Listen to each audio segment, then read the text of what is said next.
Hi, my name is Max Grieshaber, and I participated in the 2023 Philmont Trail Race Marathon.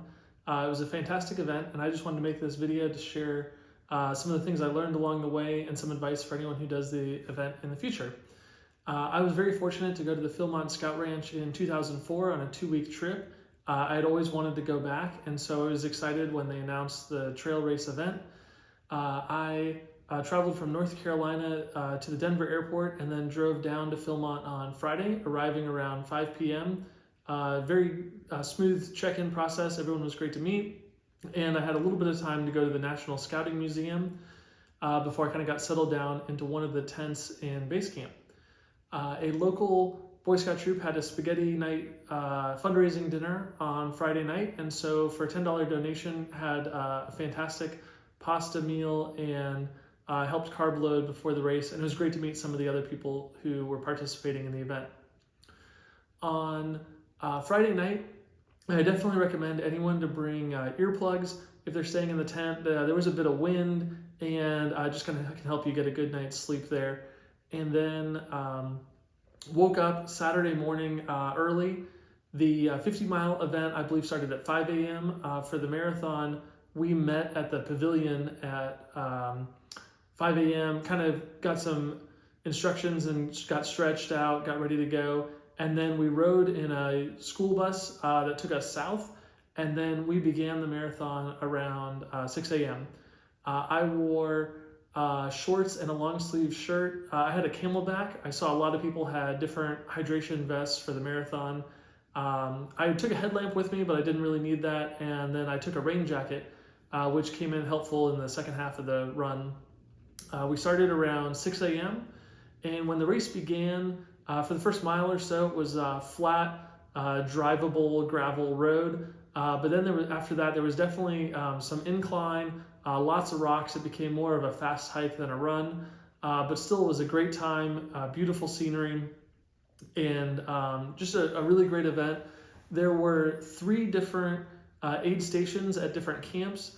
It was great to talk with some of the staffers. They had peanut butter and jelly, oranges, Tailwind energy drink, water. And so it was definitely stopped at those different camps for a couple minutes to kind of catch my breath and eat some food, hydrate. All throughout the course, there were pink trail markings, pink tape that kind of helped us make sure that we were on the trail. Never really was concerned about getting lost. And then just lots of elevation, lots of rocks. But overall, just a beautiful place to do a marathon. We did have some rain, and lightning was thankfully kind of behind me as I was finishing the marathon. It's a long, kind of zigzagging course down the tooth of time back into base camp. I stopped to take a picture at the sign that says, "Welcome back, you made it." But to finish the marathon, you do have to kind of keep going to the left, and I was happy to kind of finish strong, run it in to the finish line. There was a great group of people hanging out at the finish line. The medals were a wooden design that were really beautiful design. Austin St. George is the race director. He did a fantastic job with all the information beforehand and all the organization that he puts into the event.